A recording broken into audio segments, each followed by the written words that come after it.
Oke, jadi terakhir yang tentang flow cytometry lagi. Flow cytometry ini juga bisa dipakai untuk analisis tipe sel. Jadi gini, misalnya.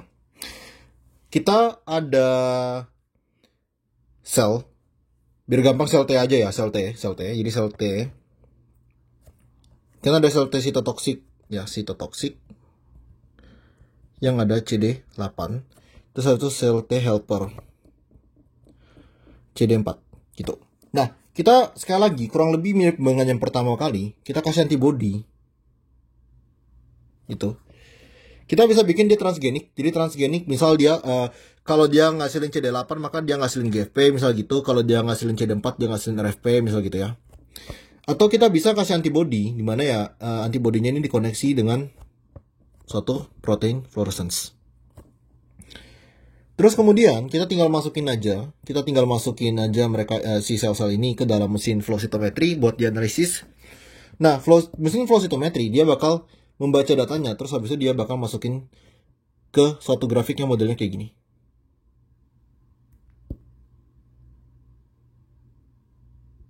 Gitu. Jadi, misalnya di sini tuh dia ngebaca signal CD4, di sini dia ngebaca signal CD8 gitu. Dia bakal bikin suatu threshold. Jadi misalnya thresholdnya, kita misalnya dari CD8 dulu ya. Artinya apa? Threshold ini, kalau dia di atas dari threshold, ini artinya positif. Sedangkan kalau dia di bawah threshold ini, artinya signalnya negatif.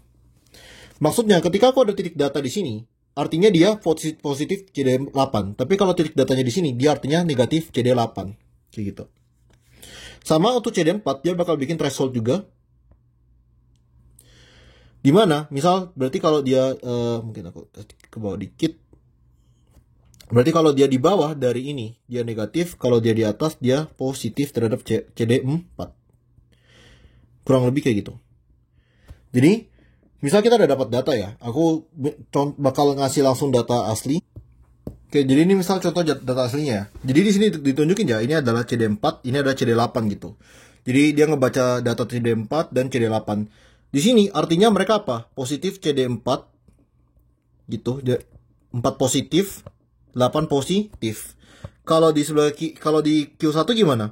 Q1 berarti dia positif terhadap 8 tapi negatif terhadap 4. Kalau di Q4 gimana? Berarti dia positif terhadap 4 tapi negatif terhadap 8. Kalau Q3 berarti dia negatif 4, negatif 8. Kayak gitu ya. Jadi cara bacanya seperti itu. Artinya apa? Kalau di misalnya normal ya, ini nggak spesifik ya, kita boleh abaikan ini nggak spesifik. Q3 ini berarti kan yang lain-lain, misal neutrophil dan kawan-kawannya ya ada di sini gitu. Berarti kalau kita bilang ya, ini adalah sel T apa? Ini adalah sel T sitotoksik. Ini adalah sel T helper. Kita bisa ngelihat, misal di sini, ini ada infeksi nih. Infeksinya bikin sel T sitotoksiknya apa? Berkurang gitu. Jadi ya, ini aku ngambil dari paper random, aku nggak tahu konteks di balik sini. Tapi kalau kita ngeliat datanya, yang kita bisa lihat di sini adalah ini kita bisa lihat helpernya juga berkurang ya. Helpernya berkurang dikit, tapi lihat sitotoksiknya berkurang signifikan banget. Kayak gitu. Oke, jadi ini contoh yang ketika kita ngebaca ketika kita mau ngebaca dua signal, bisa juga ini tuh untuk ngebaca DNA. Misalnya kita kasih suatu pewarna fluorescence terhadap DNA gitu. Misalnya DAPI gitu contohnya. DAPI itu suatu pewarna fluorescence yang bisa binding ke DNA gitu, DAPI. Nah, jadi dengan pewarna DAPI kita bisa bikin grafik seperti ini. Ini pernah keluar di OSK tahun 2019 kalau nggak salah. Tapi berapa kali keluar di OSK? Berapa kali keluar di soal sih. Jadi kita bakal dapat grafik modelnya kayak gini. Jadi ini nilai misal 200 gitu. Ini bacaan aja ya. Ini 400 misal gitu. Sedangkan ini adalah nilai bacaan. Jadi bacaan fluorescence-nya dari si itu. Aku bikin 200 400 ini angkanya sembarangan. Terus di sini misal ini adalah jumlah gitu. Jumlah dari sel yang dibaca. Ini artinya apa? Ini tuh nunjukin kalau DAPI tadi itu nunjukin DNA. Ini menunjukkan siklus sel. Artinya ini adalah sel pada fase G1. Coba kita ingat lagi ya. Fase sel itu kita ada apa aja? Kita ada dua ya terutama. Ada mitosis sama interfase ya.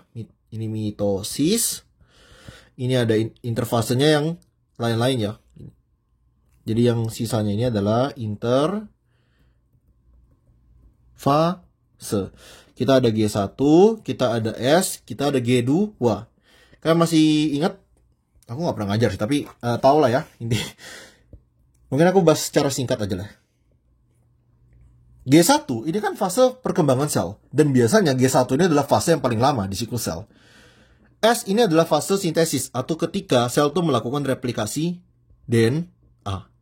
G2 ini adalah pertumbuhan kedua, yaitu pertumbuhan persiapan pembelahan. Persiapan pembelahan. Sedangkan ini adalah pertumbuhan awal sel.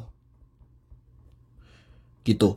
Nah, kalau kita lihat di sini, di daerah yang ini, puncak ini adalah sel-sel pada G1, ya kan? Karena selnya punya DNA segitu gitu. Tapi ketika sel ini mulai transisi di S, jumlah DNA-nya meningkat. Maka ini adalah sel pada fase S. Lalu ini adalah sel pada fase G2 gitu. Ya, kenapa G2-nya 2 kali lipat? Karena kan pada G2, DNA ini udah digandain kan, udah direplikasi. Makanya dia meningkat kedua kali.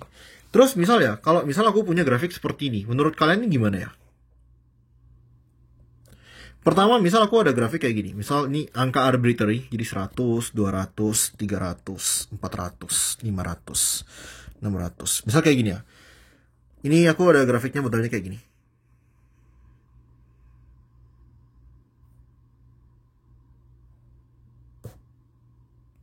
Kalian bisa pikirin nggak kira-kira ini menunjukkan apa? Dari sini kita bisa melihat bahwa ini jumlah DNA-nya meningkat ya.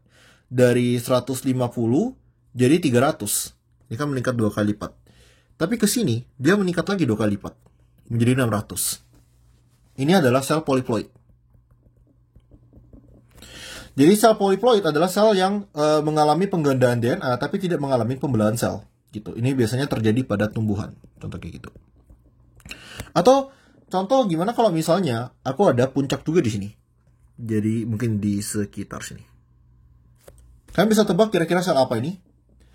Sel ini dia punya setengah materi genetik dari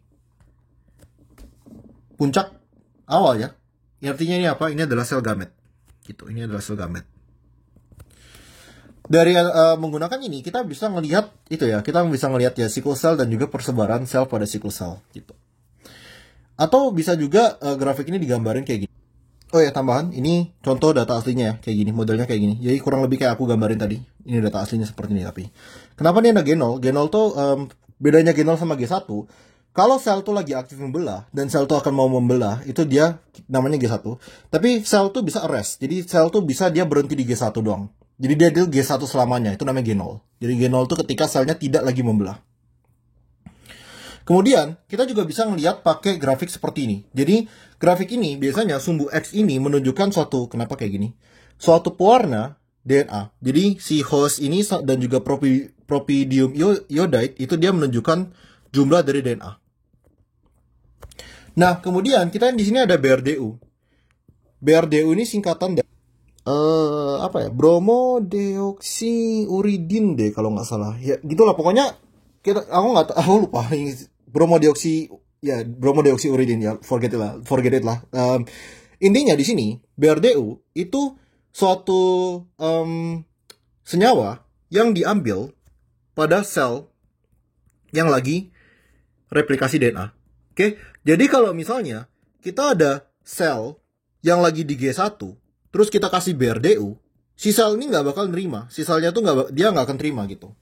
Tapi ketika sel ini masuk ke dalam fase S, dia akan menyimpan BRDU. Intinya gitu. Karena BRDU ini semacam apa ya? Kayak nukleotida.